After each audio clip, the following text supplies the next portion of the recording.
The biggest risk is not taking a risk at all. You know what I mean? And whatever you want to do, definitely go ahead and do it, because that pain of regret towards the end of your life, it's going to weigh way more than that risk that you not taking at the moment. By you not want to invest in yourself, invest in your future, you're missing out on millions of dollars on the back end of what you could have did.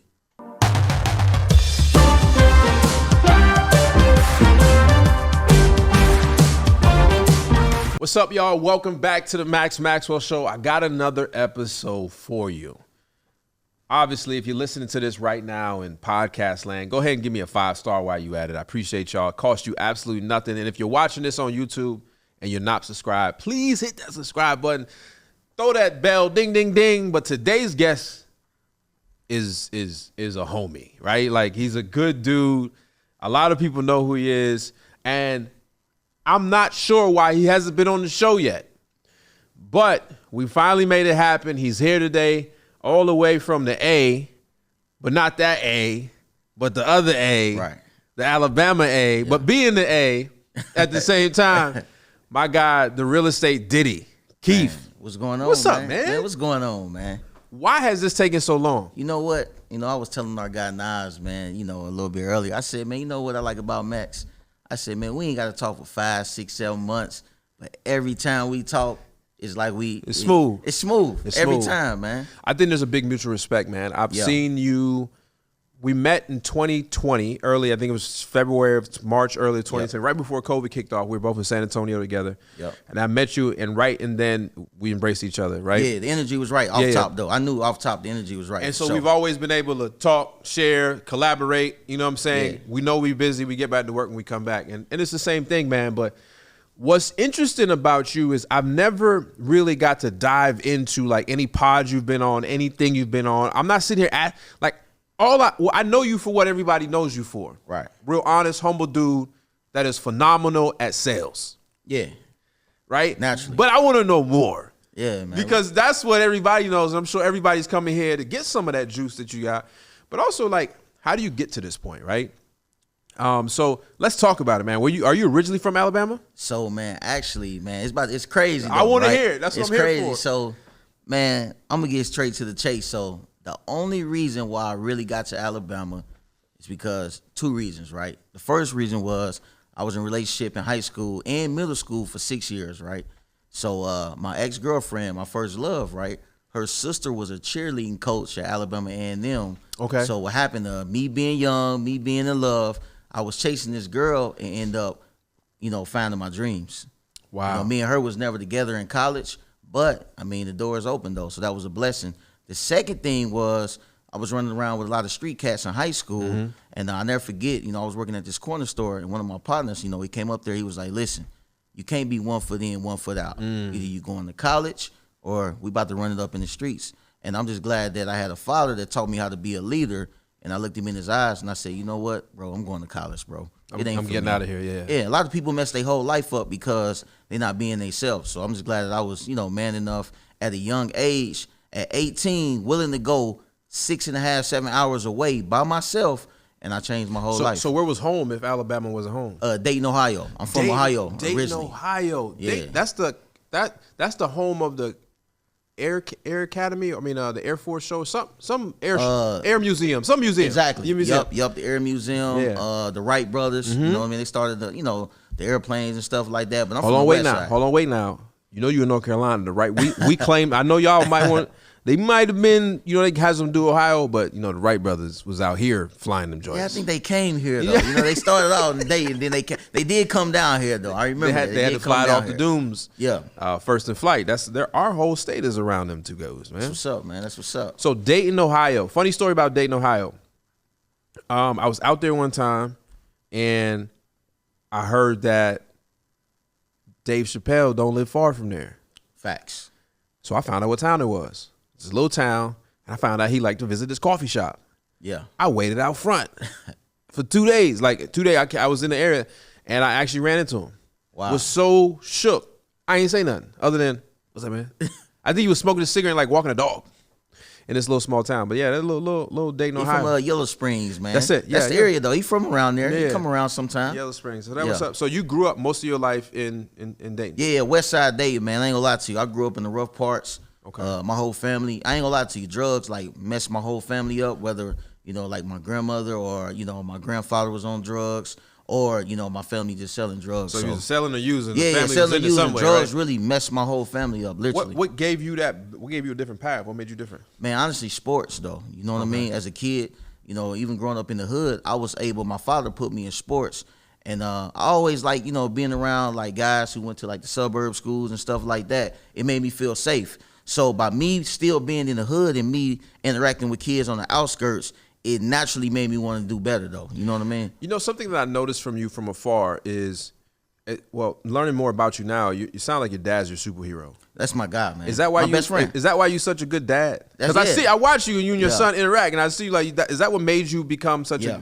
Makes So sense. my dad, he's not only my best friend, but he was my best man in my wedding. Okay, so he's really like even though my dad was like he was in the streets, he didn't glorify that. He didn't think it was cool. He only did it to take care of us. Yeah. But he always told me to do the opposite. You know what I mean? And still to this day, like I call him for advice though. You know what I mean? One thing he taught me was it ain't about what I bought you. It's always gonna be about what I taught you at the end of the day. You need to be the same way with your son.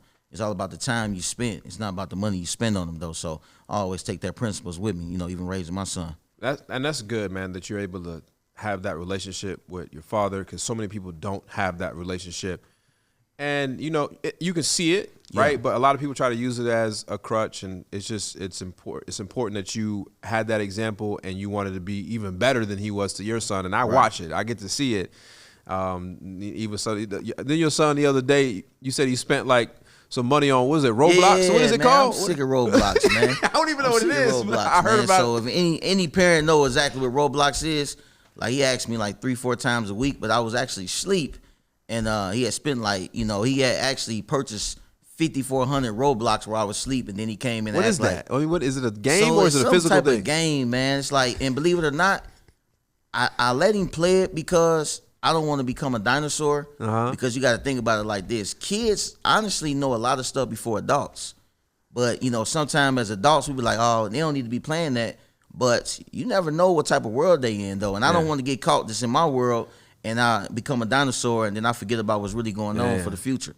You know what I mean? So he over there running up the card on the Roblox. Yeah. But I make sure he work hard though. Like he a good kid though, He man. had to earn that. I think you said that he had to go work this off. Yeah. I made him earn it for sure though. I make him earn it though. I try not like even with my son, like even when he get in trouble at school, instead of like giving him whoopings, I do stuff like give me 1,000 push-ups.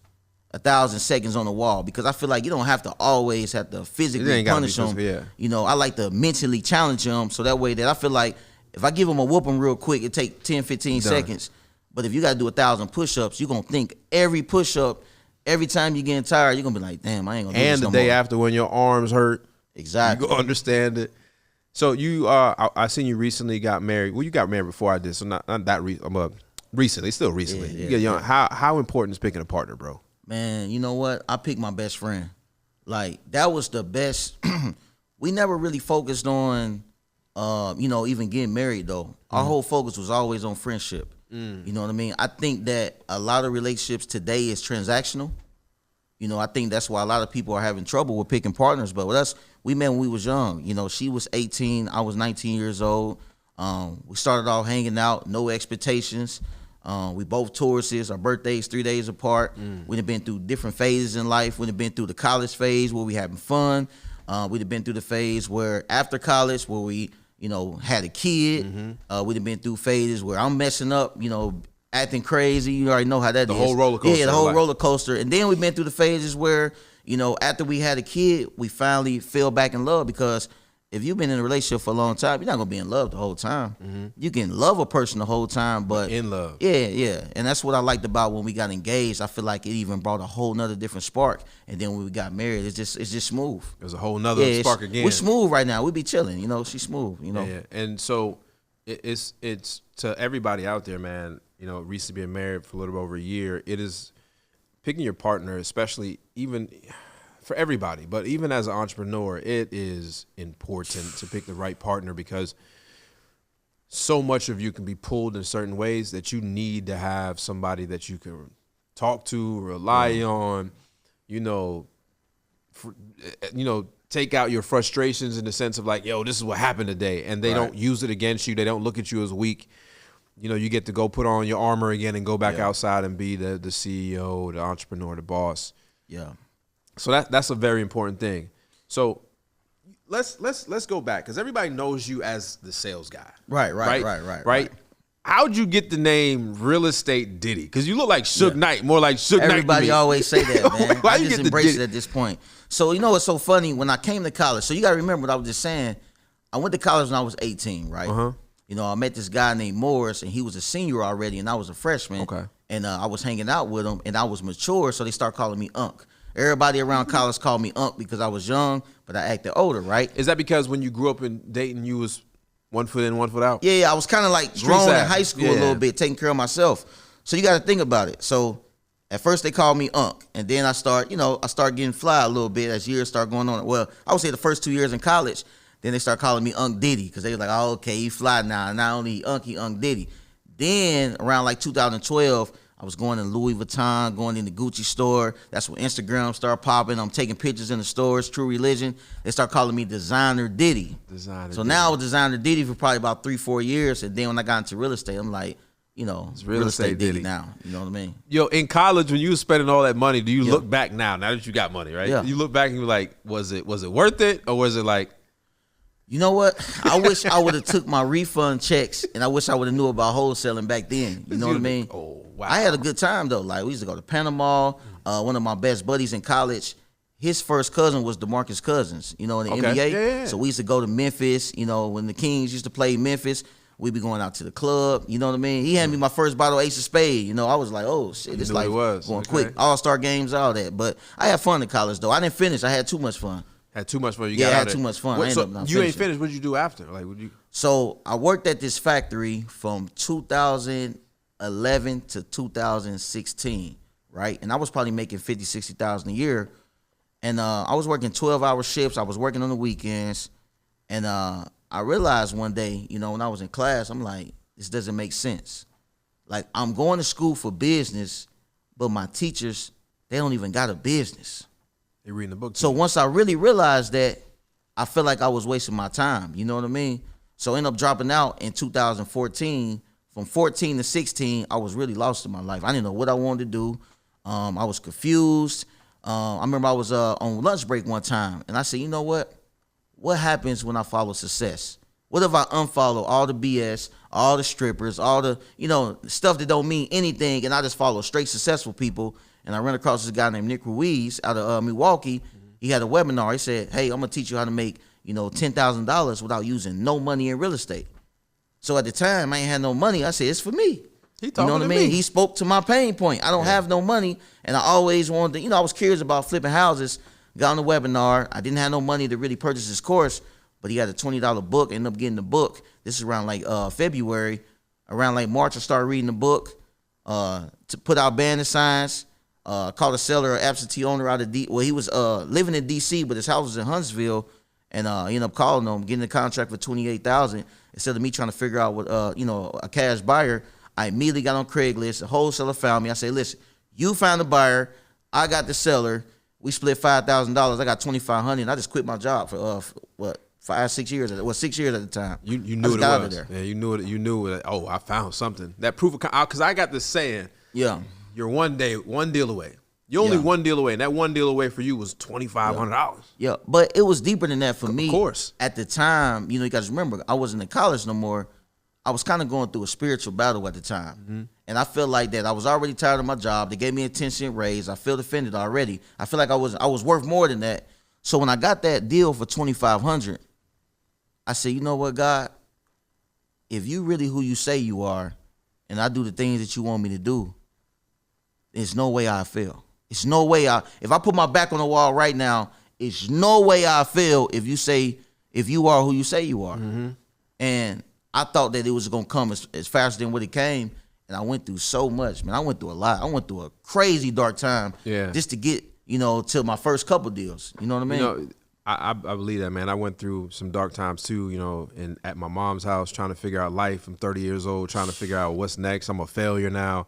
Like, what now? You know what I'm saying? Right. But my good friend, Coach Lynch, says, when they buried me, they didn't know I was a seed. And so when you went through that dark time, you sprouted after that. Bro, I sold everything. I sold all my clothes. I had a pair of Levi's with a bleach stain on there. I had some ACG boots. I had some Timberland boots, and I had like 2 polo shirts. I wore it every day. That's all you needed. I sold my couch. I sold my washing machine and dryer. I almost sold my apartment complex refrigerator. I was just gonna try to get a deal and put it back. You know what I mean? I slept on the box spring. You wasn't trying to sell the white refrigerator, was you? I was gonna sell their refrigerator and put one back in there. You know what I mean? After you got the deal. So it's so crazy. I was selling everything in my house. When people was coming to pick it up, they thought I was moving out, but actually I was just moving in. I'm a firm believer that sometimes you got to just start over. I heard Meek Mill say one thing one time. He said, never cherish anything you can get back. And even though I was losing everything at the time, I always kept it in my mind. All I had was a bookshelf full of books. I had T.D. Jakes. One of my friends had bought me a Bible. I slept on a box spring for a couple of weeks, and I said, listen, we're going to have to fight it out. You know what I mean? I stopped feeling sorry for myself. That's when it turned around. Like, this is where most people can never quantify or can't explain it. But there's this shift. You've been through so much in life, and it doesn't look like it's going to work out. And then there's this shift, right? And most people try to get to that point in life where the shift happens. Can you recall that pivotal moment or thing? What was it, bro? You know what happened? When I was losing everything, I had an SS Impala 2008, right? Oh, I wanted one of those. Man, I love my car. I ain't gonna lie to you. And I knew I didn't have the money to pay the payment no more. That was out of the question. Like, I didn't even think about paying the payment. So what I used to do was I used to hide the car every single day, right? Every single day. I've been there. I was so scared to lose that car because I feel like if I lost the car, then I really just lost I just lost myself. So the crazy thing happened. My lady was living in Birmingham at the time. It was like an hour and a half away. She had picked up a job. She was helping me so much, I didn't know her car was behind. And I feel so selfish. I'm on one of my buddies' house. She called me and said, they just repoed my car. So I immediately got in my car, went down to Birmingham, of course. I feel so terrible because I didn't know she was struggling. And I remember I washed my clothes. The next day, I put one basket of clothes in the car, went back in the house, came back out. My car was gone.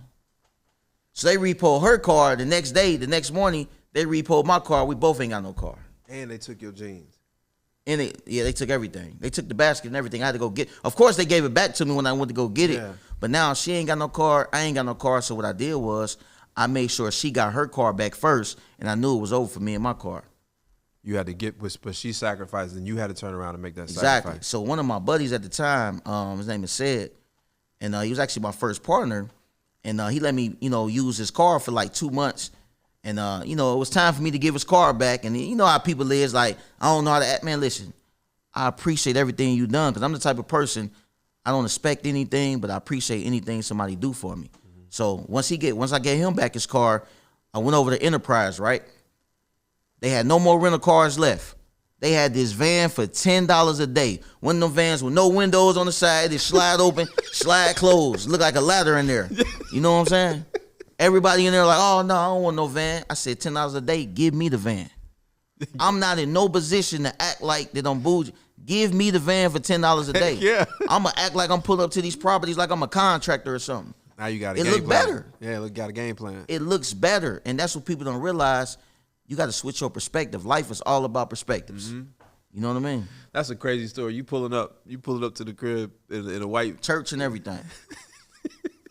Yeah. Yo, it's funny to hear people's story of like how they get to the point where they, because like obviously you get new followers every day. People come in and come out, and they see what you got now. Right. They don't know you sold the complex refrigerator or almost did. Almost. You slept on the box spring. Your wife's car get repoed. Your car get repoed. You selling everything but some Timberlands and some jeans to get to the point where you are. And now we're in a place where people got everything. All the apps, all the this, all the that, and still don't want to work to make things work. We didn't even have none of that back then. We have none of that. We didn't have. It wasn't no, Maxes or. Wasn't no driving hours at. It was none of that. You had to really go out. You had to really put out banner signs or send out direct mail and just try to figure it out. You know what I mean? And one thing I realized. I remember this like the back of my head. It was two things. When I looked myself in the mirror and I said, "Listen, I don't got time to feel sorry for myself because every day I feel sorry for myself, I got to redo that day again." You got to redo that day over when you feel sorry for yourself. Just keep it pushing. The second thing is I might lose everything around me, but I cannot lose myself. Woo. I did not want to lose myself. That's true. I mean, if you look at all these worldly possession things we got, I'm cool with, at this point in my life, I'm cool with everything going away because I know my next run back going to be crazy. It's going to be crazy. I'm going to get it back. It's going to be bigger, going to be better. Yeah, that's amazing. At what point in your career did you know you were good at sales? Man, you know what? It's this one instant happened one time, right? It was a lady named Miss Connie, right? I'll never forget it. And this when I started realizing what it was all about. I was always, first and foremost, I learned how to make people feel good just by, messing with ladies in high school and college. I knew I could say certain things to make them react a certain way. So all I did was, I didn't work at AT&T. I didn't work at a call center. I was always naturally slick with my words. I knew how to make people feel a certain way. So I knew that if I say, hey, if I was able to get this situation off your shoulders and you was able to move on to bigger and better things, you had to put no more money into the property, how would that make you feel? That'll make them feel good.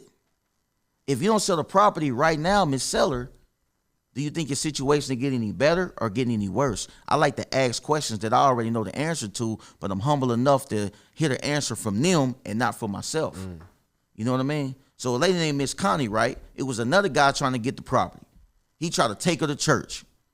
He tried to put the Lord in her life. She had just lost her mom, but all she wanted was somebody just to sit down with her and not pressure her. I went over there, sat down with her, watched the stories with her, talked about her life story and everything like that, with her mom mentor. So instead of me trying to pressure her, I was the one that really sat down for a couple hours, and eventually we came back over to the house. And when I seen that, I realized it, man. It's all about them. How to Win Friends and Influence People by Dale Carnegie. One of the things that I learned, this is when I learned about sales for real. The person who can master putting themselves in another person's shoes, that's the person who's going to get the furthest. So every time I'm speaking to a homeowner, I'm speaking to them from their point of view, and I'm speaking to them, and that's how I really you understand them. Yeah, because at the end of the day, you're there to solve their problem. It got nothing about what you want. Exactly. And so you bring up Dale Carnegie, and you build.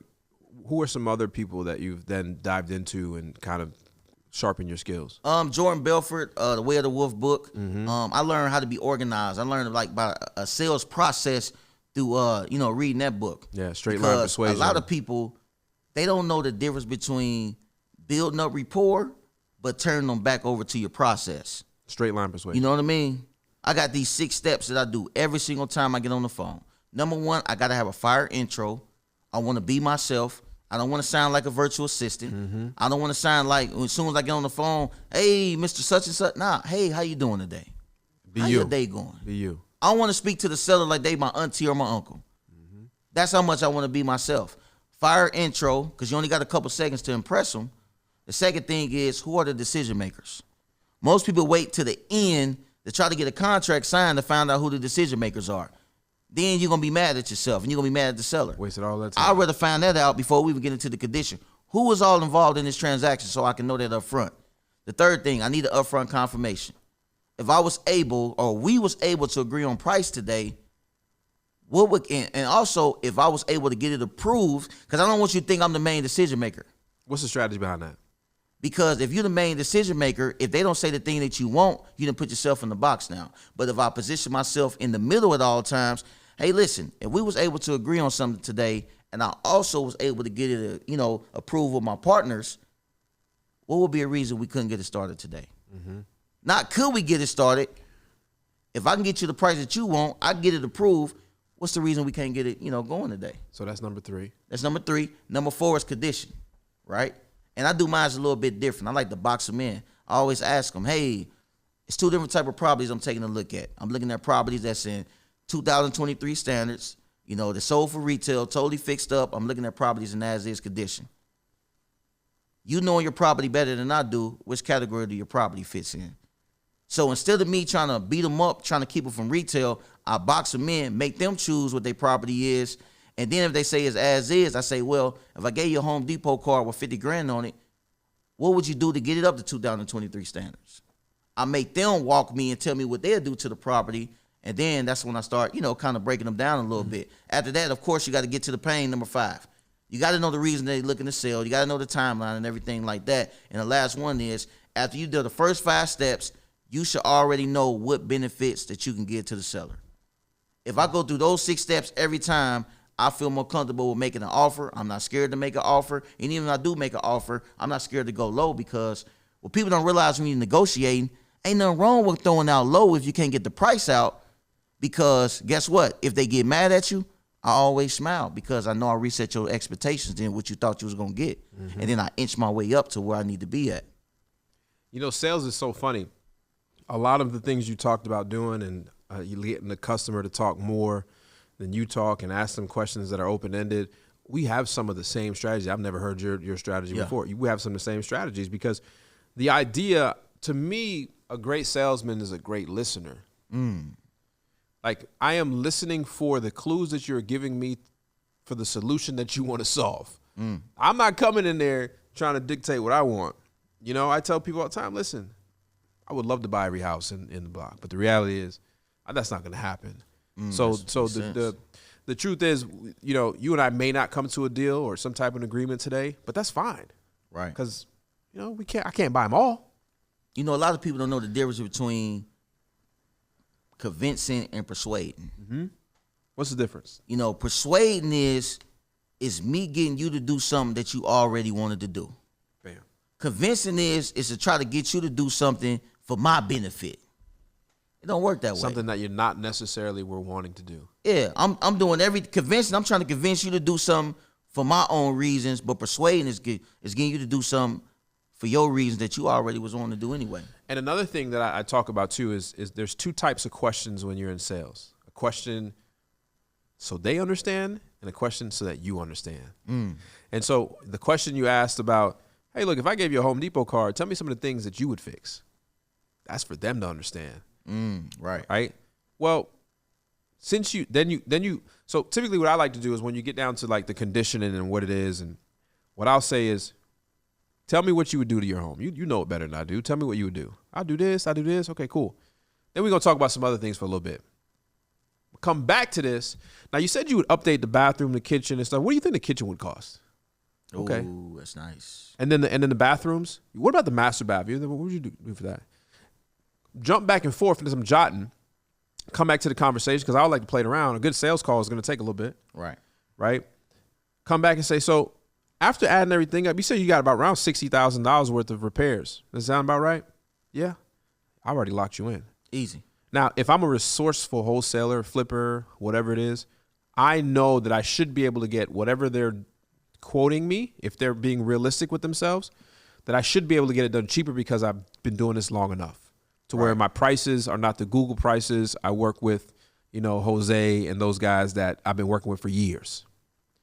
And so the questions, what would you do, or how would you this play out, are questions for them. And then there's truly some questions that I need to understand myself. But sales is, why do people make sales? Why is sales so difficult for people? I think people, you know, I'm gonna give you 2 different examples, right? And how I look at it. Every call, every time I'm talking to somebody, right? The first one is a doctor. A doctor cannot prescribe you any medicine before he asks you questions about what's wrong. Diagnosis. The first thing the doctor come in there, he asks you, do your arm hurt right here, or do it hurt right here? You know, move your leg this way. Cough. Do this. That's the only way he gonna know what to prescribe you. And that's the same thing when I'm talking to a homeowner. I have to ask you questions to know what I need to give you. How can I solve the problem? And if people look at it that way, then guess what? They're going to get to what they need to get to. Yeah. Another example. I like Floyd Mayweather, right? And I love his style, because what Floyd does is he don't go in the first round trying to knock you out. That ain't even his game. Not even, yeah. He going to figure you out. You know, he going to throw a little something, see how you respond. That's what I do. I like to throw questions out there to see how the seller come back. And a good salesperson, for one, don't get caught selling. A good salesman never get caught selling. The second thing is a good salesperson, whether you say yes or no or this or that, they got to come back for both of them. That's when you know you start mastering sales, when you could throw something out and they can shoot it down and you already coming back with something else. Just like in boxing. If you throw out the left jab, they duck, you're already coming with the left hook already, or the right hook already. I like that. Yeah, it's a great analogy. You know, there's two schools of thought when it comes to like this question. So, are you a script guy or no script guy? I'm a process guy. Okay. I think it's a difference between the script and the actual process. Okay. Like I was talking about earlier, the 6 steps. I don't need a script for that. I already know what points I'm getting to. But if somebody is starting out, you need to be on the script. Because you have no idea. Yeah, you don't even know what to look for. You know what I mean? You need to be on the script so that way you can go on to get your flow. Now, do you need to read it word by word? I don't agree with that. No. Because correct. it's not realistic. Because somebody, when it comes to going through a script, the seller is going to position you that you're not going to be able to use the script the same way every time. Sometimes you may have to go down to number 6 and then work your way back over to number 2, though. You know what I mean? How I kind of look at it is like when a doctor hands you a form. There's 30 questions on there. You don't answer. You got to answer them in no particular order. I just need you to get this form filled out. She doesn't say go from 1, 2, 3, 4, 5. She says, hey, fill this form out. And whether you filled it out from top to bottom, whatever the way you filled out, bring it back filled out. And the idea is to get enough information so you can make a decision. That's cold right there. I ain't gonna lie. That's cold. I ain't never heard it like that. That's cold. Because a script, when you get a script, and there's a lot of good scripts out there, when you get a script, it's important to understand it's just a framework of the information that needs to be filled out by the end of this call. But don't allow the ABC 1, 2, 3, don't allow that to not let the customer dictate where the call. Now, you want to keep them in line, right? But don't keep pushing them back to this because it's the next step. And you need to listen more. If you had to take like 100% of a call, what's a good percentage of talking versus listening? Like customer talking, acquisitions person talking. Man, you know what? I like 30% to 70%.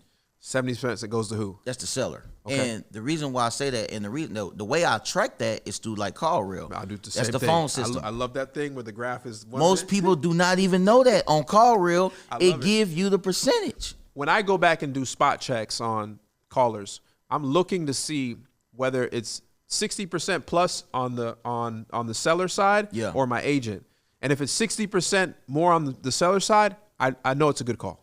Exactly. Like even like with something like with the condition of the property, like if I ask them the Home Depot thing, you know, giving them 50 grand, what would they do? Anything they don't say, I ask in bunches. Because my whole goal is I want you to talk more to me. Period. If you don't say anything about the roof and the bathrooms, hey, when the last time have you changed out the roof and also both bathrooms? They give me time to be quiet, you more time to talk, me more time to look at the comps, and me more time to listen. Listen. I always like to ask my questions in bunches because I know you're going to have to talk more to me. Correct. Yeah, it's that easy. That's fire, man. I love this business. Now, obviously, everybody knows you. You told me that you've now had to expand because it's, you had to go into more markets. Yeah. What markets are you in now? So I'm in Huntsville, Alabama, Birmingham, because they're very close to each other. Atlanta, Georgia. I've been in Atlanta since 2000. Atlanta's hot, ain't it? I love Atlanta. Yeah. It always show love. It's so many different. Atlanta probably got the most counties than probably any city. And Houston, I like Houston too. It's so big. Yeah. I like markets where the population is at least 500,000 and up.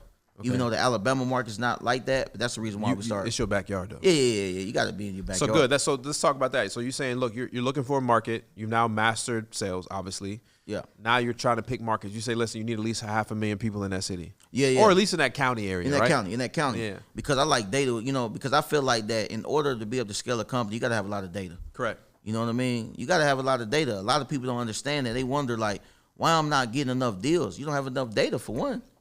And you don't have enough marketing channels hitting the data or people hitting the data. So how can you expect to do a certain amount of deals? I know you do one-on-ones, and I know you do like group trainings.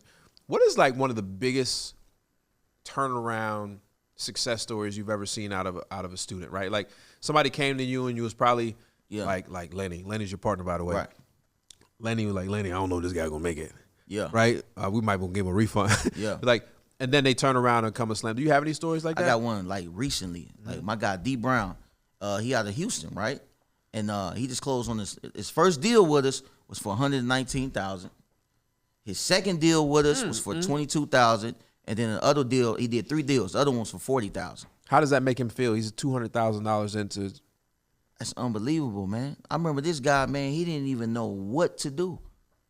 I mean, he was driving for dollars and all that, but to see somebody to actually take action, I can close on $200,000 tomorrow, and I feel better with him making $200,000 at this point. I've done a lot of deals. Yeah, you've done a lot. What do you say to like what? How do you react when somebody comes to you and they got a lot of money and they want to start wholesaling?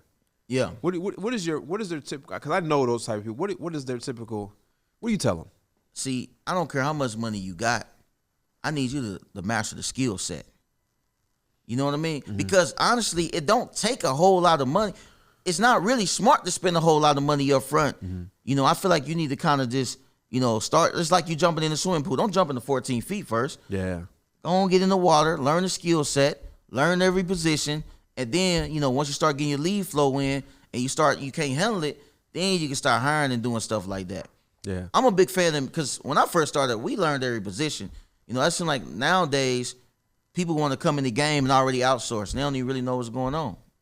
Yeah, that's true. That's a big issue I see. People immediately hire somebody and think that they're just going to come there and fix your entire business. You got a partner, Lenny. Yeah, it's my guy. How is it important to, we talked about wife partner. How is it important to have a business partner to you? It's the same, like you got to compromise, man. Like you have to, when you having a partnership, what people got to realize is you have to intentionally want to make sure that it works. A partnership is not something that you just say, well, it's another day. You have to be like, I'm going to make this work. With me kind of being more on social media and him not, we still bust everything down the same way, though. Yeah. Somebody's got to do fulfillment and all this other stuff. Because at the end of the day, I might be getting more attention, but I know on the back end, I know what he's doing, and I never let that go to my head at all. Yeah. We've been partners since 2017 now, so it's been 5 years. Yeah. And I intentionally make sure that I'm being fair, and he does the same thing. Of course, we didn't have seasons that, and one thing, I ain't gonna lie, and I love my guy to death, we know how to have trouble seasons, but we still know how to get the business done, though. Correct. You know what I mean? That's special right there. Now, let's talk about business, right? Because here, most people, wholesaling is their first successful business. Yeah. And it starts out as a hobby, turns into something full-time, goes from full-time to where you're now a true entrepreneur boss. You're hiring people, you have payroll. What is it like? What has that journey been like? Like you're just like jumping into becoming an actual real business owner. It was hard for me because, me and Lenny started in 2017. We did 45 deals. 2018, we did 109 deals. We had 3 6-figure months that year in 2018. After we do all that, now here it come. Oh, y'all got to hire people. And for us, it's like, why? We already making money. But what happened was I found myself in restaurants with my wife answering calls, stepping outside, going in the bathroom. And she like, what are you doing? And at that moment when she started acting like that, I had to look at myself like, damn, I ain't no real boss for real. Because you ain't got no employees. I ain't got no employees. I'm doing everything and he's doing everything. So what happened was we invested in some mentorship. We paid like 20 grand, right? 20 grand, you know what I mean? And I realized that we didn't have no company structure. We ain't had no acquisition managers. We ain't had no follow-up managers. We ain't had no dispositions. We doing every single thing. The hardest thing was the transition from hustlers into CEOs. I knew how to be a good salesperson. I didn't know how to train one. What's been the most difficult part of that transition? I would say just people. I don't care what nobody say. I can make how much money I want to make. You still have to deal with somebody else. It's the kryptonite that you want to follow your dream with you. That some days they want to work, some days they might not want to work. It's the kryptonite. Listen, you're not a boss unless you got employees. Yeah. And I'm saying that not in no disrespectful way, but until you have a company where you have to manage multiple personalities. Right. Right? Because growing a business is fairly black and white. Yeah. Like it's pretty easy. Like no, I'm not gonna. No, it's not pretty easy. Right. It's pretty documented that what you should do to go from A to Z. Yeah. The variable that nobody has been able to figure out. I've read so many books. I've taken in so many, talked to so many other people that are experts at this, is the human aspect. You grow from 2 employees to 5 to 10 to 15, and now you're managing 15 personalities. You have the burden of making sure everything works because now you have 15 families that are depending on you. I remember there was times that I had to make sure payroll ran, and I ain't getting no money. Man, plenty of times. Right? I can't, because at this point, I know this guy's kid. But you know what, though? That's what turned me up as a business owner, though, as an entrepreneur, CEO. Because when I start having to, pay our employees out of other money that they had nothing to do with it, that's when I had to look myself in the mirror as a CEO and say, you got to start getting rid of people. My dad told me the realest thing. He said, either your family ain't going to eat, or it's you or them. If they not performing, eventually they gotta go, man. You gotta learn how to fire people. That's another thing. Most people, when they first start being an entrepreneur and get employed, they scared of that confrontation. I was, though. You know what I use to learn how to fire people? What's that? It's a scene in a movie called Moneyball. Yeah. Where he goes into, he's gonna trade a player. I forget what his name is. Kim. He just did a movie with Lauren London. What's his name? I know you're talking about. Yeah. I know you're talking about. So Jonah Hill. Yeah. Jonah Hill, I believe, is the character. Sits in the office, calls the guy in and says, "Hey, look, you've been traded. It was good having you, but unfortunately we had to trade you. Here's the information. Call this person on HR. Have a good time." Easy. That's it. Yeah. It's so don't leave room for dialogue. If if you've had to go home and think about an employee more than twice, and they're not performing, because what happened, here's the thing I struggled with early on having employees. I seen the potential in them before they even realized it. Right. And it made me hold on to something that wasn't there. Dang. And I was just like, no, I see it in the guy. He's going to get better. I see it in this woman. She's going to get better. They don't get better. They don't get better. They don't see it for themselves. And then next thing you know, they're past the 90-day window. Yeah. Now you're trying to look, come on, we got to. And then they just drag on. Then they start dragging other people down. Right. The culture and everything. Now you're upset. I seen the most cold-bloodedest thing one time. One of my buddies, right? I seen him fire a guy and say, "I see you on church on Sunday." And I said, "Hold on. You just fired this guy and told him you would see him at church?" That turned me to a whole different type of CEO at that moment. You had to. Because the problem we was having was we got a family environment. We have meetings, typically Monday through Friday, and they start at 9:30, right? We get on, we pray, we do our affirmations first, then we pray, and then we talk about the previous day and the day at hand. So we was thinking like, man, when we praying with these people doing affirmations, it make it hard to fire them. But no. I love my son, and that don't mean I still can't discipline him. Mm-hmm. You got to go if you ain't performing. Yeah. And most of the time, people that jump from job to job know that they know when it's coming. They usually have fired themselves mentally before you even have to walk up there. The worst feeling is when you want to fire somebody, you keep talking about it, and they quit before you fire them. Oh, that burned me up right there. Man, I feel terrible when that happens. You ever had to fire a top performer? Yeah. Mm-hmm. Yeah. Because it's just the culture and whatever it is. I had to get rid of them though, man. You know what? My 7 year of being in business, one of the fears that I had to erase is starting over. Mm-hmm. The best business people are not scared to start over. Correct. 50 Cent had to start over. Risk it all. Donald Trump had to start over. Yep. You know what I mean? Absolutely. Kanye got to start over. You see, he just got back signed with Adidas. He's starting over right now. Yeah. But he learned something from the first time. Exactly. Is your wife involved in your business at all? She was. She worked with us. She was our transactional coordinator for like 3 or 4 years. Oh, wow. Okay. So she gets it. But now she's chilling. She a real estate agent now. Okay. So she's on that side. Yeah, she's doing real. Yep. Do you see the business going to be more towards wholesalers having to be real estate professionals with the agent side, or no? I don't think. It kind of died down a little bit, believe it or not, though. Yeah. You know what made it die down? That market.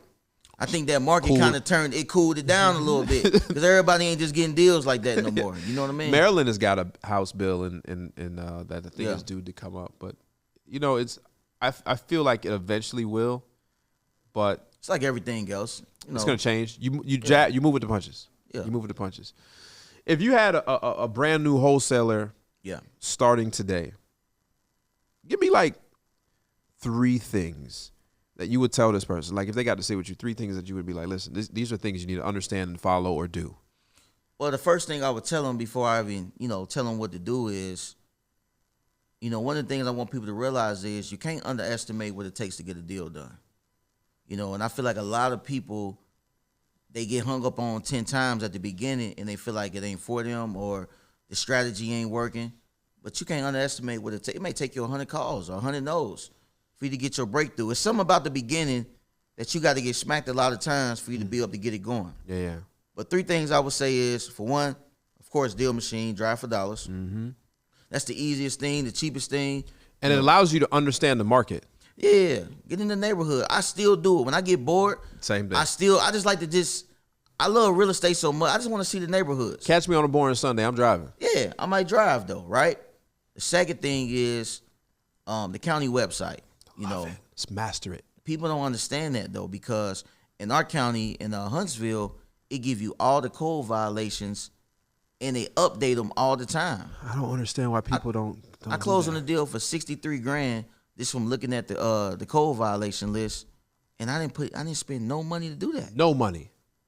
No money. I do it all the time. I'm about to make a video series where I pull a list on Monday from the county's free website and have it locked up by Friday. I should do that. It'd be easy. Yeah, easy. You know what I mean? And the last thing is, now this is gonna sound a little bit crazy.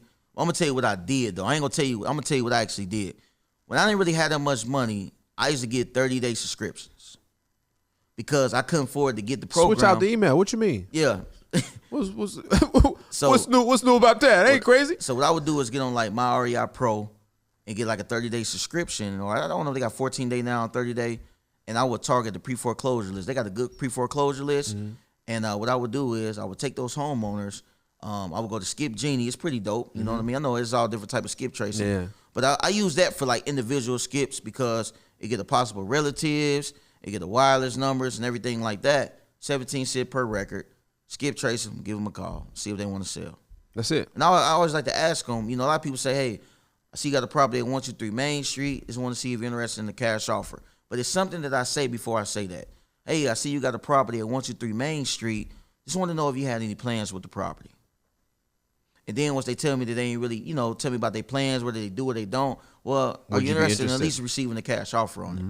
I like to lighten it up, see what they thinking, and then I like to dip in before you dive in. Offer. Yeah, for sure. Because if they say, oh, yeah, we about to renovate it or we about to do this, okay, so you probably wouldn't be interested in a cash offer. At least I know what they got going on. They say, well, right now I don't have no money to fix it up. Oh. No. So now let's see what's going on. Let's talk about it. You know what I mean? So, man, this has been dope. I learned a lot about you.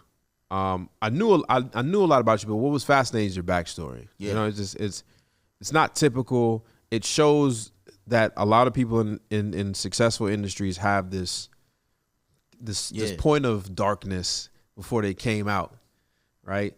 Now that you look back on life, do you pinch yourself sometimes?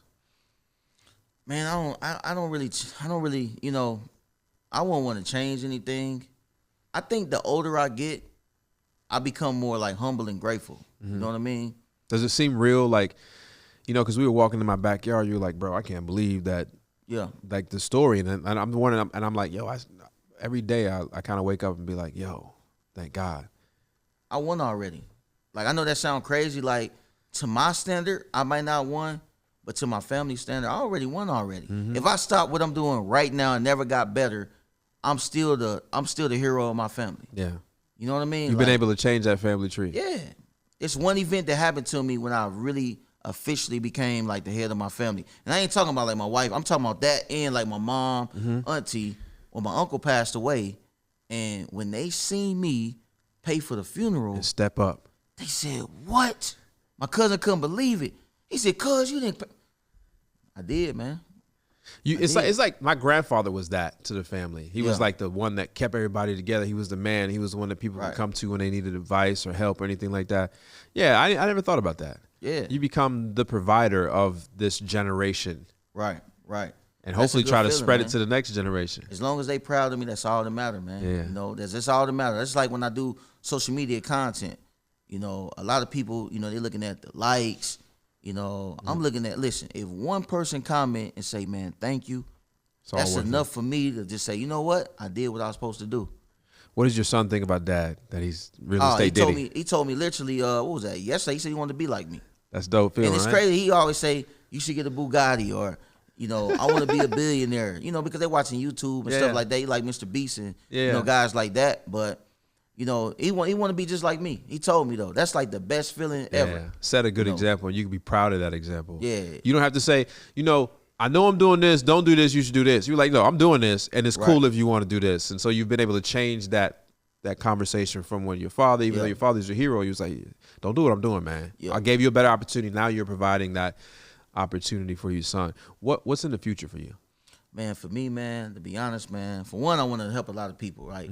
Like thousands and millions of people, though. You know what I mean? I want to inspire people as far as, like, you know, real estate and just, you know, life period. Also, my personal goal is, you know, I want to have like 6 figures in passive income. Okay. Like, whatever that looks like, you know, it's many different things that I could do to get there. But that's like my short-term, like, ultimate goal.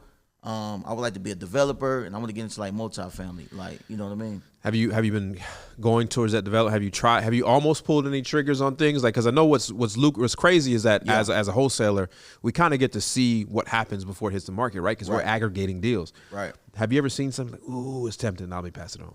Man, I'm just now getting to the point where I'm really like looking into like, you know, becoming a builder. Like I had our, you know, one of our good buddies, Senegal, up the other day. Like, man, listen, man, I'm, you know, where the course at? Like, I want to learn though. Like this year, I'm doing more learning than I ever did. I feel like the last year and a half, I feel like I didn't learn enough. And sometimes when you become an expert, you get in a dangerous spot because you're at the top of your field. I had to start realizing, like, a lot of people I'm teaching, by them not being experts, they low-key learning more than me. And I had to look at it like, whoa, I got to remain a student at all times. Teaching keep you sharp sometimes, though. Yeah, nah, for sure. Keeps you on your toes. Yeah. You ever see yourself leaving real estate? Yeah, one day. Yeah. Well, no, I ain't going to say more passive. Leaving wholesaling. More passive? Yeah, more passive. Yeah, for sure. I'm not wholesaling. I want to be 40 years old or, you know, 45 wholesaling properties. Maybe every now and then, but, you know. Not your main thing. Yeah, nah. If you had to go into another industry, pick one today, like, hey, look, my real estate's done. What would you take? If you could take your knowledge and your money now and just make a shift, what would you do? Probably, I was talking to somebody the other day about White Castle. You know, they got White Castle back in Dayton. And, like, for example, like in Huntsville, we don't have no White Castles, right? Franchise. Yeah, like franchise and stuff like that, though. You know what I mean? What skills have you learned as being a wholesaler, then a business owner, entrepreneur? What have you learned in those skills that you could think you could transfer over to something like systems and processes, sales and marketing? That's all a business is. That's Like, a whole when you business. think about every business, every time like one of my friends come to me and they're in a whole different industry, and a lot of times they partner. I mean, their problem is marketing or it's sales, or they don't got the systems. One of those three. It's one of them. And if I had to add one more, it'd be data. Systems, processes, data, sales, and marketing. If you learn those skills, you can do anything. McDonald's. You think about it. I look at it like this. When you pull up to the window, them the acquisition managers. Yeah. You know what I mean? 100%.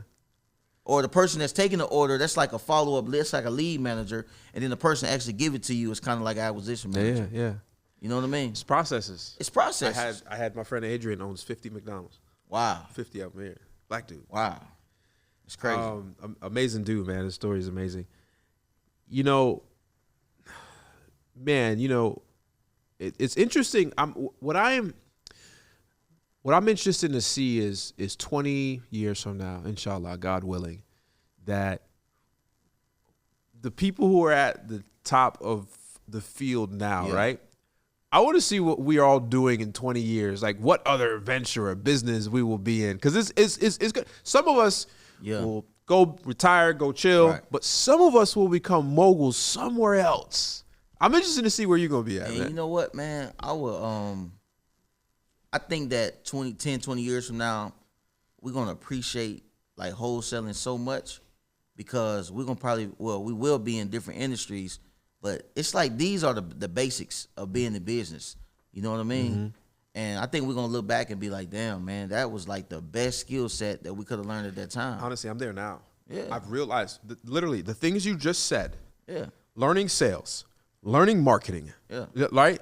learning the operations and simple stuff like that. Yeah.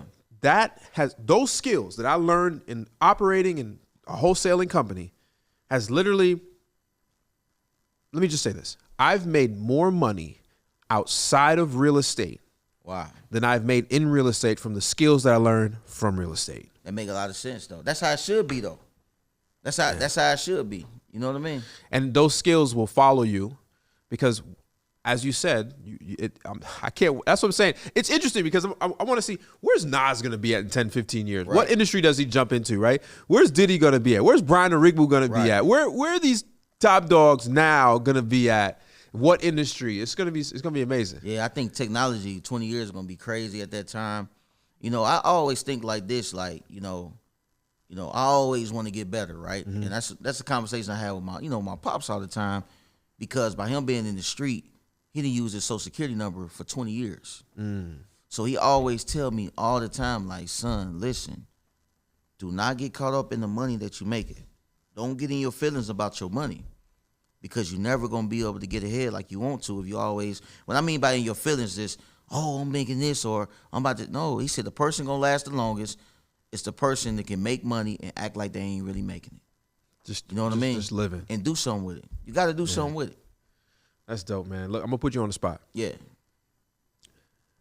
If you had the attention of the entire world for 60 seconds. Yeah. And you had the entire world. What is it? 8 billion of us? 9, 10 billion? Whatever. A lot of us. A lot of people. If you had the attention of the entire world for 1 minute, yeah, what would you say? Say it right there to that camera. What I would tell people is, you know, the biggest risk is not taking a risk at all. You know what I mean? And whatever you want to do, definitely go ahead and do it, because that pain of regret towards the end of your life, it's going to weigh way more than that risk that you not taking at the moment. You know what I mean? And I heard somebody say this the other day, man, this is real right here. By you not want to invest in yourself, invest in your future, you're missing out on millions of dollars on the back end of what you could have did. So the biggest risk is not taking a risk at all, and never cherish anything that you can get back. Be willing to start over at any time. And I would say the last thing is some people want to win, but I got to win. Meaning that you can want to do something, but you need to be moving with urgency and shit. Just do it. Just do it. Don't do nothing tomorrow you can do today. That's my motto. Do it now. That one thing that I take from the Air Force is moving with a sense of urgency.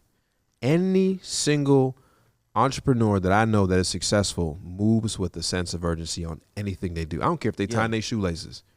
They moving.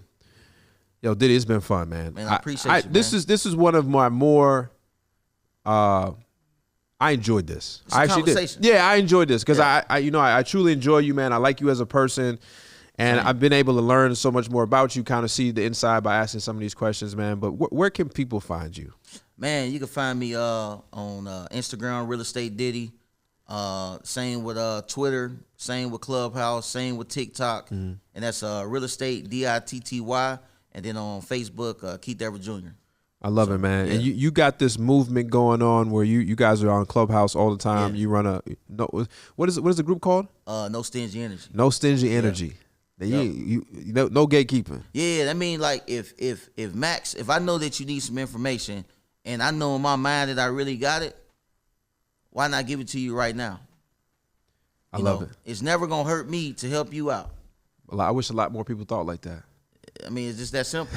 It's like in real estate. People say, oh, I want to get into your market. Come on. Come with, yeah. I just told this girl that, come on in. Let's do some deals together. Facts. I can't do all the deals even if I wanted to. Until foreclosures stop. Until there's no foreclosures in your county, there's still more deals. Exactly. So, come on. I love what it is. Well, listen, man, you guys have been listening and watching this amazing show with my guy Diddy, Keith Everett. The dude you go follow him. It's I'm gonna put all the links in the bio of where you can find him at. This has been an interesting conversation. This is another episode of the Max Maxwell Show. And like I said at the top of the show, if you're watching and you're not subscribed, please do me a favor. Hit that freaking subscribe button. It costs you nothing. It just keeps me motivated and keep me going. And if you like this video, smash the like button. Smash the bell notification so that you can get that notification that this joint is going. Listen, Pod World, I love you. Spotify, I love you. Apple Pod, I love you. Just click the 5-star, man. I appreciate you guys watching and listening. This is the Max Maxwell Show, and I am Max Maxwell. We're out. Peace. Peace.